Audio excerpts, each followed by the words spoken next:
안녕하세요. 저는 얼마 전에 이혼한 여성입니다.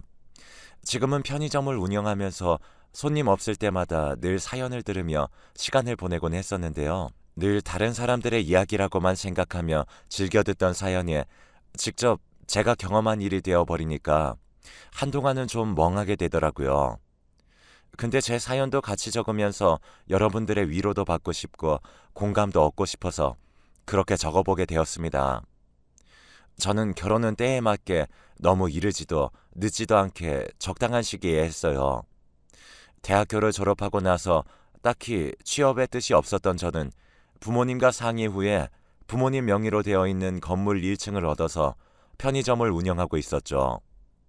애초에 부모님 건물에서 시작을 한 거라 저는 보증금이나 월세도 내지 않고 수입을 전부 고스란히 제가 가지고 올 수 있어서 다른 친구들보다는 좀 여유롭고 넉넉한 생활을 빨리 할 수 있었답니다. 근데 이건 다 제가 잘해서가 아닌 부모님을 잘 만난 복이라는 걸 잘 알고 있기 때문에 저희 부모님께 더 효도하려고 하고 잘하려고 노력했어요. 지금도 그러고 있는 중이고요. 하지만 자식으로서 부모에게 할 수 있는 최고의 효도는 건강하고 행복하게 잘 사는 모습을 보여드리는 거라 생각을 해서 저는 다른 것보다도 결혼을 해서 단란한 가정을 꾸려서 재미있게 잘 사는 모습을 보여드리고 싶었어요. 떡두꺼비 같은 손자들도 순풍순풍 낳아서 우리 부모님이 기뻐하실 수 있게 해드리고 싶었죠. 하지만 저의 노력에도 불구하고 저의 부모님 마음을 아프게 해드리는 사건을 하나 치르게 되었습니다. 자식으로서 보여드리고 싶지 않은 모습이었는데 지금도 그때만 생각을 하면 마음이 찌르르 거릴 만큼 저에게는 큰 사건이었습니다. 그 이야기의 주인공은 바로 시댁인데요. 저는 남편을 당시 제 친구의 남자친구를 통해서 소개를 받아서 만나게 되었습니다. 1년 반 정도 연애를 하다가 결혼을 했는데 그 당시 남편은 막 대학교를 졸업하고 나서 취업을 준비하던 시기였고 2년째 대기업을 도전하고 있다가 떨어져서 많이 힘들어하던 시기였죠. 그래도 열심히 사는 사람이었어요. 그 바쁘고 힘든 와중에도 아르바이트를 하며 본인 용돈도 벌어가면서 밤늦게까지 취업 준비를 하는 노력남이었거든요.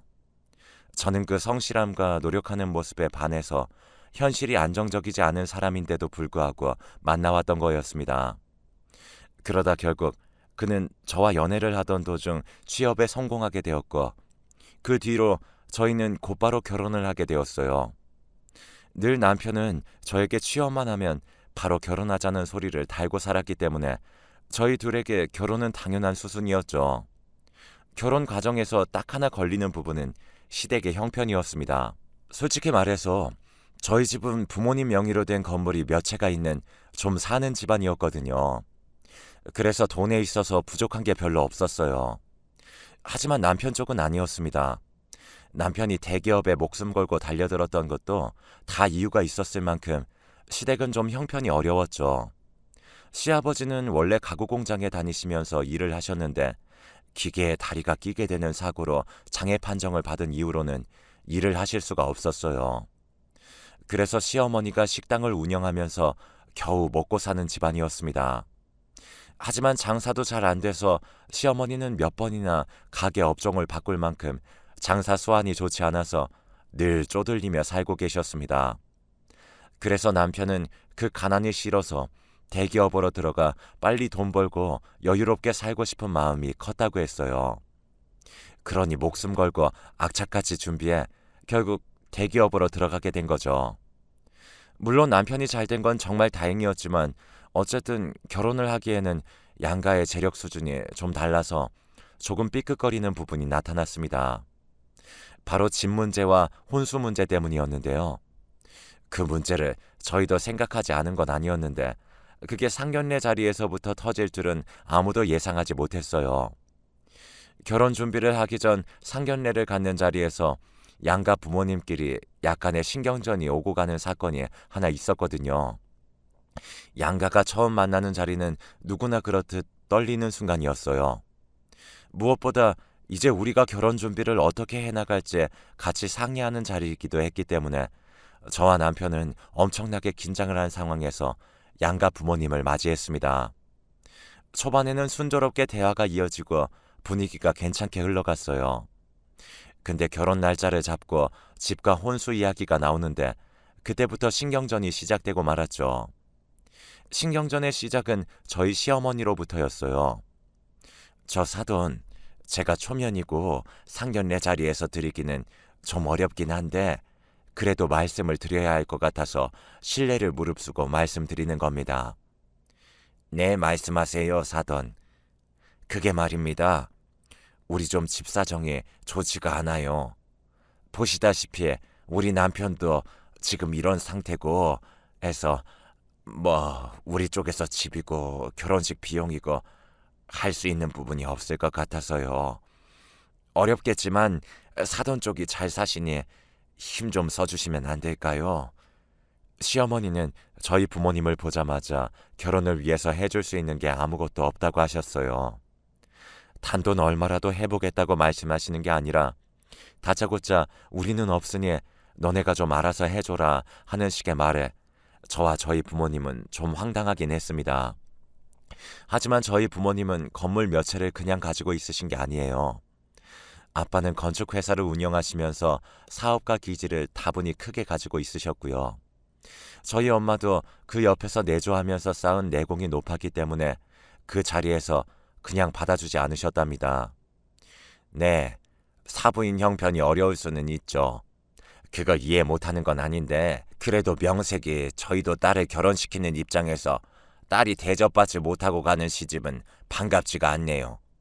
물론 사부인께서 다른 걸로 잘해주시겠지만 그래도 한 얼마라도 같이 보태시는 게 맞지 않을까 싶네요. 아니, 저희도 보태고야 싶죠. 대신에 우리는 미래가 창창한 아들을 보내드리지 않습니까? 요즘 시기에 대기업 들어가는 게 얼마나 어렵습니까? 근데 우리 아들이 이번에 대기업 들어가게 되면서 이후에 벌어다 줄 돈 생각하면 결국 손해보는 결혼은 아니라고 생각하는데요. 네, 그것도 맞는 말씀이죠. 근데 사부인, 우리 딸은 지금도 이미 자기 사업체 운영하면서 지 또래보다 돈 잘 벌고 있어요. 매달 지가 벌어들이는 돈만으로도 충분히 먹고 살만하고요. 그러니 아예 못하겠다는 말씀은 말아주시고 최대한 노력 부탁드릴게요. 저희 쪽에서도 물론 최선을 다해 사이 맞이할 거고요. 예, 그래요. 사돈 어른 말씀도 일리는 있네요. 아무튼 그럼 저희 쪽에서 할 수 있는 건 해볼 테니 사돈의 수준에 안 맞다고 우리 자식 무시하는 일은 없으셨으면 좋겠네요. 네, 그건 당연하죠. 사위도 이제 엄연한 저희 자식인데 무시하다뇨. 그건 걱정 마시고 저희 딸도 잘 부탁드립니다. 똑 부러지는 저희 아버지의 말씀에 당당하게 말을 시작했던 시어머니는 헛기침을 해대며 꼬리를 내렸어요. 그 뒤로 시어머니는 2천만 원을 가지고 오며 결혼 준비에 보태라고 하셨고 저희 부모님은 그 정도로 만족하기로 했습니다. 사실 나중에 저희 아빠가 하신 말씀이지만 2천만 원은 안 받아도 그만이지만 그쪽에서 처음부터 요구하는 대로 다 해주면 나중에 그 습관이 저에게 고스란히 와서 시댁살이 할 가능성이 높다고 하셨어요. 그래서 저희 아빠 엄마는 단호하게 말씀을 하셨던 거였죠. 근데 저희 시어머니는 저희 생각보다도 더 독한 분이셨는데요. 그 뒤로도 뻔뻔하게 나오는 부분들이 한두 가지가 아니었습니다.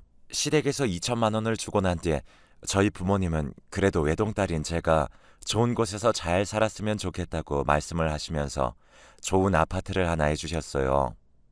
그래서 저는 6억짜리 아파트를 혼수로 해갈 수 있었답니다.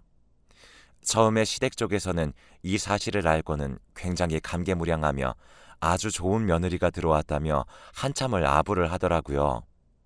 그때 저희 집으로 1등급 한우까지 보내시면서 감사 인사를 하실 정도로 좋아하셨어요. 저도 이 정도면 서로가 잘 합의가 된 상황이다 생각하며 그렇게 한 번의 사건을 잘 넘기고 결혼을 했습니다. 하지만 진짜 문제들은 결혼 후에 터지기 시작했어요. 저희 집은 친정과 시댁집 사이에 있는 편이었는데 양쪽 모두 차 타고 금방 갈 수 있을 거리일 만큼 가까웠기 때문에 출가한 이후에도 서로를 자주 보며 지냈어요. 근데 시어머니는 해도 해도 너무할 정도로 저희에게 자주 방문하셨습니다. 아니요. 솔직히 더 정확하게 말한다면 집이 아닌 편의점을 그렇게 많이 찾아오셨어요.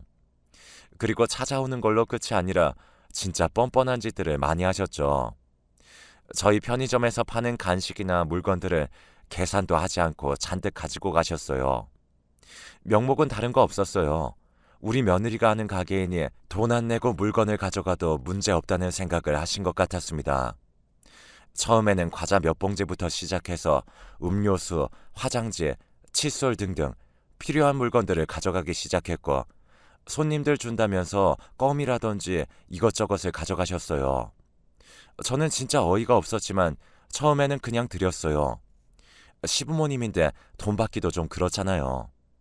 근데 이게 하루 이틀로 끝나는 게 아니라 거의 일주일에 두세 번도 넘게 가지고 가시고, 심지어는 발주 놓고서 바로 받은 것들까지도 싹 다 가지고 가시는 바람에 장사에까지 영향이 미치는 수준이 되니까 그냥 두고 볼 수가 없겠더라고요. 그래서 또 찾아오셨길래 한 번은 용기를 내어 말씀을 드렸어요. 예, 나왔다. 네, 어머니 오셨어요? 그래, 오늘은 뭘 가지고 가볼까나? 예, 요즘 잘 나가는 거 뭐가 있니? 아주 그냥 식당에 가지고 갈 때마다 손님들이 좋아서 죽을라 그런다. 덕분에 단골 좀 늘었어. 그러셨어요? 다행이네요. 근데 어머니, 이제 저희 매장에서 물건 가지고 가시는 거 좀 자제 부탁드릴게요. 아니면 저희 이거 매일 유통기한 지나서 폐기하는 것들이 있는데 그거 가지고 가셔도 되고요. 저희 알바생들 먹을 것만 좀 빼놓고 다 챙겨서 드릴 테니까 앞으로는 그걸로 가지고 가주세요. 뭐야? 아니, 너 지금 시애미를 거지 취급하는 거야?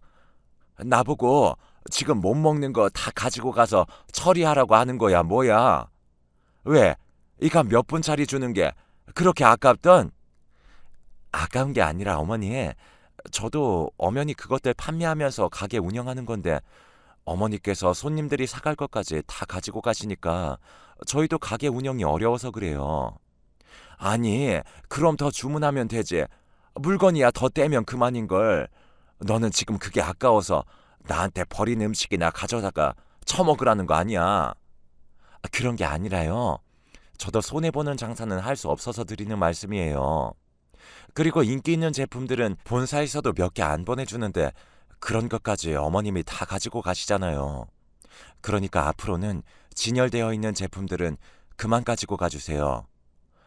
아, 내가 부잣집 며느리가 들어와가지고 덕 좀 보나 했더니만 아주 그냥 지 시애미를 산거지로 보고 있었네. 됐다. 안 가지고 가마. 시어머니는 저의 부탁에 오히려 더 화를 내며 편의점을 나가버리셨습니다. 그 뒤로는 그새 저희 남편에게 다 일러 바쳤는지 퇴근도 전에 남편에게 전화가 왔더라고요.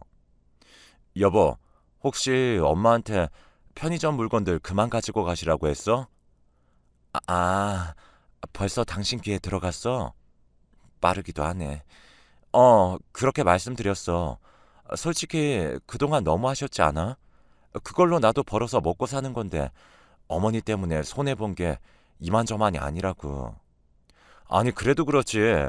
당신 시어머니가 그거 몇 개 가지고 가는 게 그렇게 아까워서 그만 오시라고 해? 여보, 지금 여기에서 어머니 편 드는 거야? 당신이 생각해봐. 일주일에 두세 번씩 꼬박꼬박 하루에 가지고 가시는 물건값만 10만 원이 넘어. 편의점에서 그 정도면 물건 몇 개가 빠지는 건 줄 알아?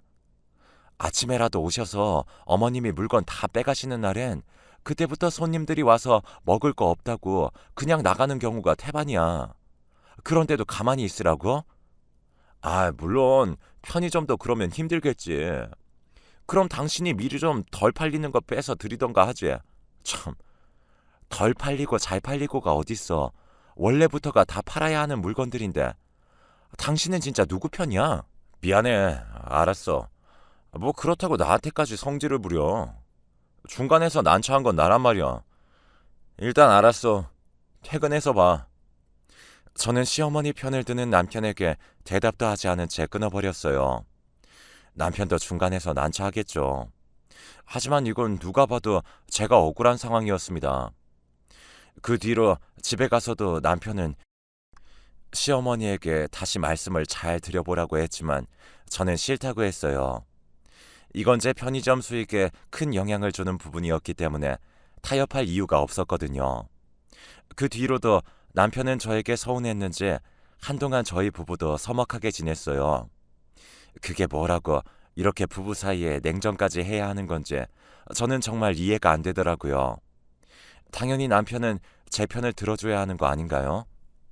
시어머니한테 제가 못하는 것도 아니었어요. 생신 때 되면 비싸고 좋은 선물도 해드리고 시간 나면 틈틈이 여행도 보내드리고 용돈도 자주 드렸었거든요.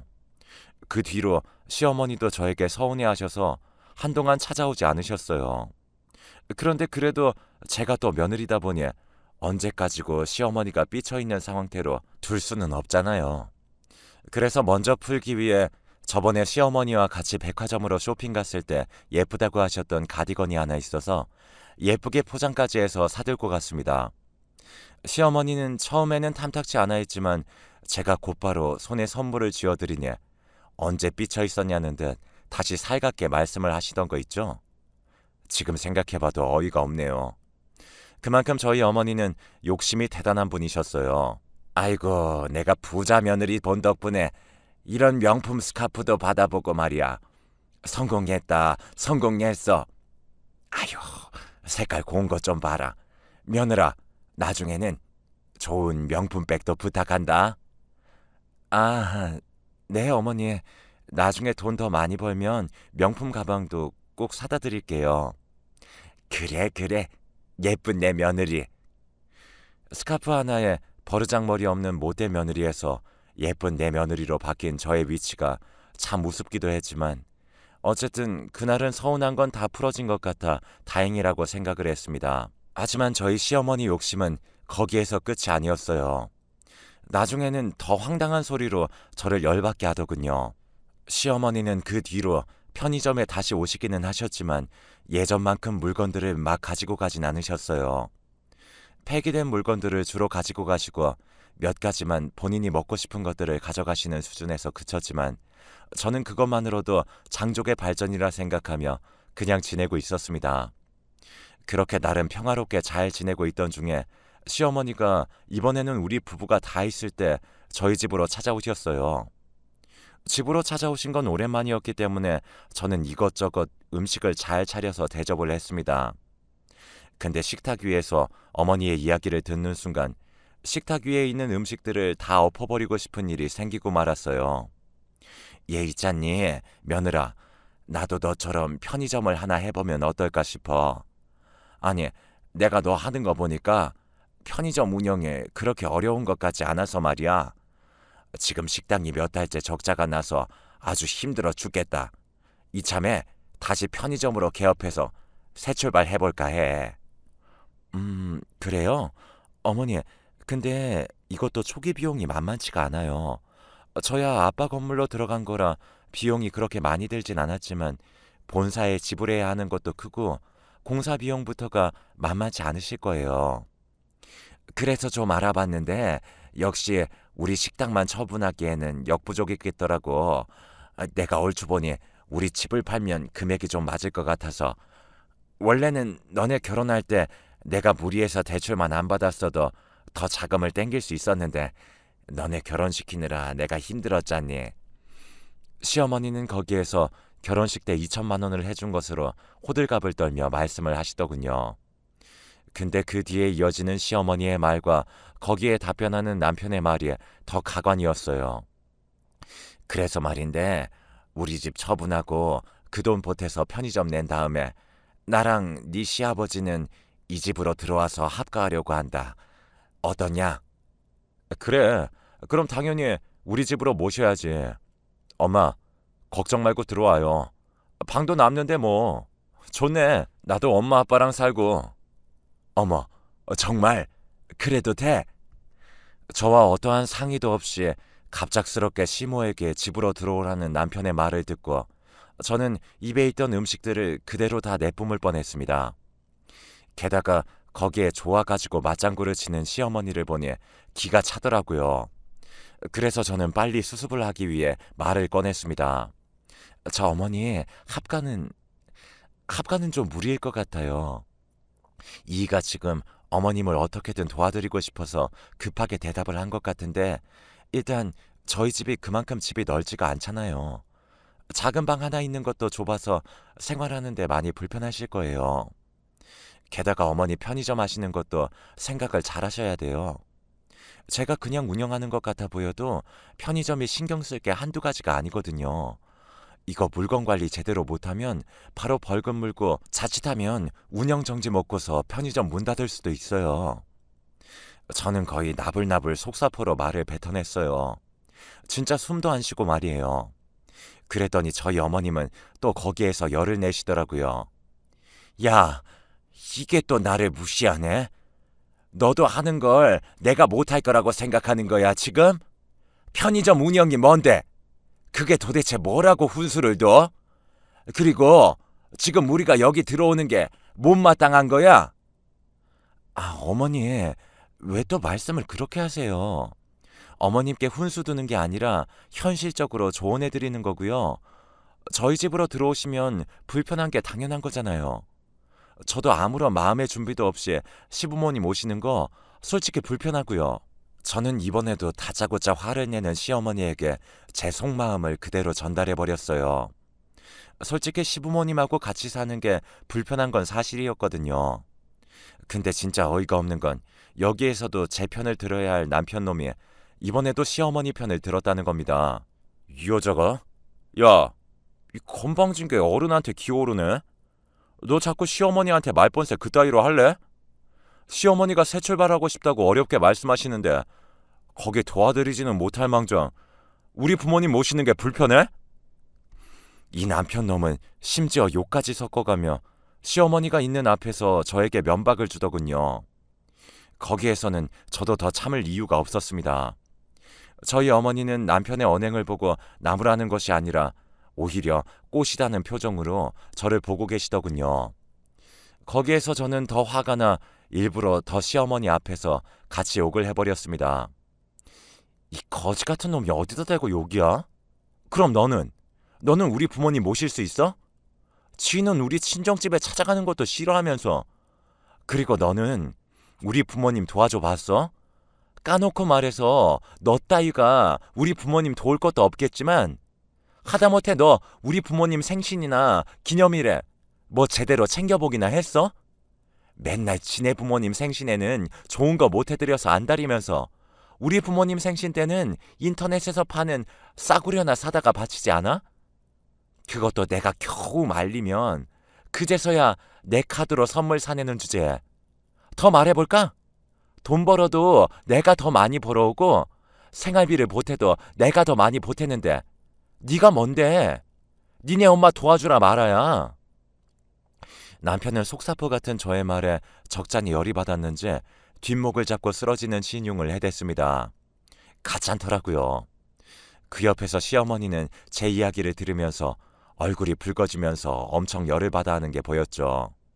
근데 저는 참지 않았어요. 솔직히 그동안 쌓인 게 진짜 많았거든요. 남편이란 놈은 지네 부모님이나 위할 줄 알지 저나 저의 부모님께는 늘 성의가 없었어요. 그것도 마음에 안 들었는데 이번 사건까지 터지고 나니까 저의 서운함은 겉으로 터져버리고 말았습니다. 한번 터지니까 이게 계속 말이 나오더라고요. 그래서 앞에 계신 시어머니에게도 더 말을 보탰어요. 어머니 진짜 죄송한데요. 편의점 일이 밖에서는 쉬워 보여도 안으로 들어가면 절대 그렇지 않아요. 젊은 사람도 하기가 쉽지 않은데 50 넘은 어머님은 얼마나 더 힘드시겠어요. 그러지 말고 지금 운영하시는 식당을 잘 살려 벌궁리를 하시거나 다른 업종을 찾아보세요. 그리고 다시 한번 말씀드리지만 저는 합가는 못해요. 지금도 이렇게 퍽하면 어머님이랑 싸워대는데 같이 살면 얼마나 서로가 더 힘들겠어요. 그래서 저는 합가는 못하겠어요. 정말 죄송합니다, 어머니. 으이그 고얀 건 피도 눈물도 없는 독한 것 같으니라고. 시어머니는 그대로 저에게 욕을 한 바가지 하고는 집을 나가셨어요. 남편도 열이 받았는지 그대로 안방으로 문을 쾅 닫고는 들어가 버렸죠. 저도 속상하고 힘들어서 그날 밤 하루 종일 식탁에 엎드려 얼마나 울었는지 모릅니다. 근데 사실 제가 우리 아버지 피를 물려받았는데 그냥 피만 물려받았겠어요? 저는 누가 봐도 우리 아빠 딸이라고 할 만큼 사업가 기질이 컸습니다. 그냥 보면 이건 될 거다, 안 될 거다 하는 게 탁 하면 보일 만큼 사업 수완이나 땅, 건물 보는 눈이 탁월했거든요. 하지만 우리 시어머니는 성격 자체가 허술한 사람이었어요. 그래서 꼼꼼함이 중요한 편의점 일을 절대 할 수 있는 분이 아니셨죠. 그래서 제가 더 말린 것도 있었거든요. 근데 그 속도 모르고 이렇게 저만 나쁜 인간으로 몰아세우는 그들에게 정말 서운했습니다. 근데 저의 진심 어린 조언과 성질에도 그들은 정신을 못 차린 듯 했어요. 남편과 시댁과의 냉전이 이어지고 있는 사이에 저는 어느 날 퇴근을 하고 집에 들어갔다가 완전히 까무러칠 뻔했습니다. 그 일이 있고 며칠 뒤에 편의점을 닫고 집으로 갔는데 온 집안이 시댁 물건들로 채워져 있었습니다. 그리고 거실에 대자로 누워서 시부와 시모가 TV를 보고 있었어요. 너무 황당했습니다. 아무리 시부모님들이라고 하더라도 여긴 내가 사는 공간인데 내 허락도 없이 모든 짐을 싸들고 저희 집으로 왔다는 게 열이 받기 시작하더군요. 알고 보니 이 모든 말도 안 되는 상황에는 남편 놈이 자리하고 있었습니다. 어머님, 아버님, 여기는 어떻게 들어오셨어요? 이 짐들은 다 뭐고요? 당신, 어머님, 아버님, 여기 들어오는 거 알고 있었어? 알면서 뭘 물어? 당연히 알고 있지. 이제 부모님도 들어오셨으니까 당신은 제발 그 성질머리 좀 고치고 부모님께 깍듯하게 하면서 잘 모시고 살 생각해. 뭐라는 거야, 이 인간이? 어머님, 아버님, 진짜 너무하시네요. 제가 안 된다고 같이 사는 건 어렵다고 말씀드렸잖아요.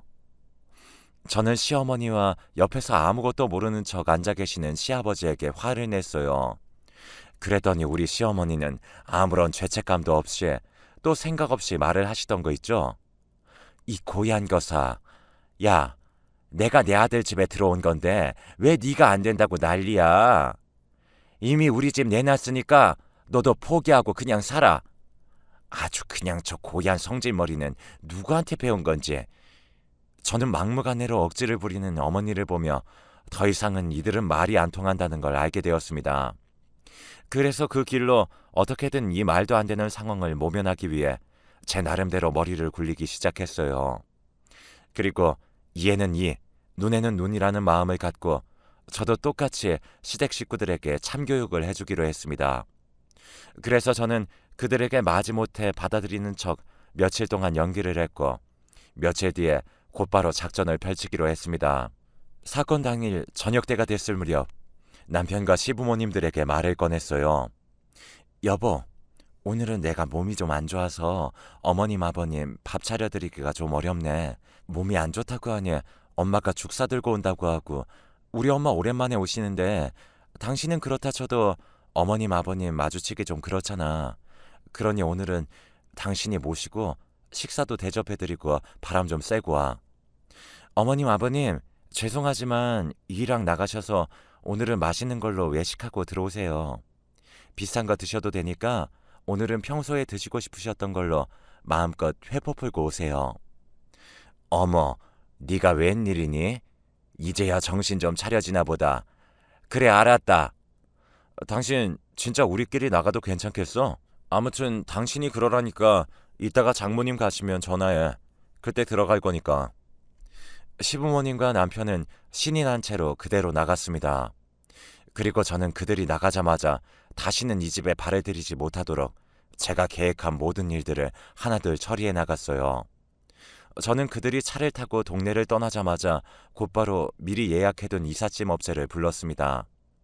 그리고 시부모님 물건들을 하나도 빠짐없이 트럭에 싣기 시작했어요. 그리고 거기에다 남편 물건들, 컴퓨터, 책상, 양말 한 짝까지도 빠뜨리지 않고 쓸어 담아 짐을 실어버렸어요. 저는 그날 이후 저희 남편의 독단적인 행동을 보고 제 인생을 이 사람한테 낭비하고 싶지 않았기 때문이었죠. 바로 이혼을 결심하면서 말이죠. 그리고는 시댁 주소로 이삿짐을 보내버렸습니다. 이삿짐 아저씨에게 도착하면 시부모님들 연락처를 주면서 연락을 하면 된다고 말씀드렸고, 만약에 그들이 전화를 받지 않거나 없으면 집 앞에다 모든 물건들을 내려놓고 그냥 가버리시라고 말씀을 드렸죠. 그래도 모든 책임은 제가 진다면서 말이죠. 그리고 시댁 식구들이 다시는 집에 들어오지 못하도록 비밀번호도 다 바꿔버리고 문도 열어주지 않았습니다. 역시나 그들은 외식을 마치고 집에 돌아오자마자 문이 열리지 않는 것을 보고 저에게 전화를 했더라고요. 여보, 비밀번호 바꿨어? 문이 안 열리는데? 어? 비밀번호 바꿨어? 당신들 이제 이 집 못 들어와. 내 집에 이제 더는 들어올 생각 하지 마. 당신네들처럼 기생충 같은 집구석이랑 도저히 같이 못 살겠으니까 그냥 거기서 니네 집으로 가. 뭐라고? 아니, 갑자기 이게 무슨 경우야? 왜 이래? 왜 그러긴. 막무가내로 들어온 인간들 나도 막무가내로 내보내는 거지. 그리고 어머님한테 전화 갔을 텐데. 여기 온 거 보니 이삿짐 아저씨 전화 못 받았나 보네. 당신들 짐은 전에 어머님 아버님 사셨던 집으로 다시 보내버렸으니까 당신들 집으로 가라고. 더 이상 엮이고 싶지 않으니까. 당신 드디어 정신 나간 거야? 문 부숴버리기 전에 좋은 말로 할 때 열어라. 내 정신은 아주 멀쩡하지. 뻔뻔하고 정신이 나간 건 너나 너네 가족이고 나는 지극히 정상이거든. 그리고 부숴봐. 여기 내 집이거든. 당장 경찰 부를 거니까 썩 물러나는 게 좋을걸? 저는 전화를 끊어버린 뒤로는 문을 발로 차고 난리를 치는 그들에게 문도 열어주지 않았어요. 완전히 무시했죠. 그랬더니 밖에서 누군가가 민원을 넣었는지 얼마 뒤에 경비에게 그들은 끌려나간 듯 했습니다. 그렇게 저는 제 허락 없이 기생충처럼 붙어버리려는 거머리 같은 시댁 식구들에게 참교육을 시켜주었습니다. 그들을 보내고 얼마나 속이 시원했는지 몰라요. 하지만 그 뒤로 조용할 줄 알았더니 역시나 그들은 그냥 끝날 인간들이 아니었습니다. 저는 남편에게 이혼 서류를 보냈는데 남편 쪽에서 재산 분할을 신청했더라고요. 결혼할 때 2천만 원을 보탰다는 게 이유였습니다. 근데 저는 당연히 꿀릴 게 없으니 같이 소송을 했죠. 하지만 그들은 우리나라 법을 무시하겠다는 듯 했습니다. 자기들 뜻대로 돌아가지 않자 거의 막다른 길에 다다랐는지 이제는 제 편의점까지 찾아왔더라고요. 시모와 전 남편은 제 편의점으로 찾아와 행패를 부려대기 시작했습니다. 이 못된 것이 우리 2천만 원 돌려내. 당장 돈 내놓으라고. 어디서 다 홀랑 먹으려고 수작을 부려? 어이가 없어서. 그럼 어머니도 그동안 제가 사드린 명품들이랑 용돈들 다 내놓으세요. 다 뱉어놓고 가시라고요. 당신 진짜 돌았어? 지지 않고 화를 내는 저에게 둘은 합세하여 저에게 달려들었고 결국 시어머니는 저의 머리채까지 잡아끄는 지경에 이르렀습니다. 갑작스러운 상황에서 저는 속수무책으로 시어머니에게 끌려다니고 있는데 그때 저의 구세주가 나타났어요. 바로 저희 친정아버지가 편의점의 경비원 연락을 받고 오셨더라고요. 당신들 이게 뭐하는 짓이야?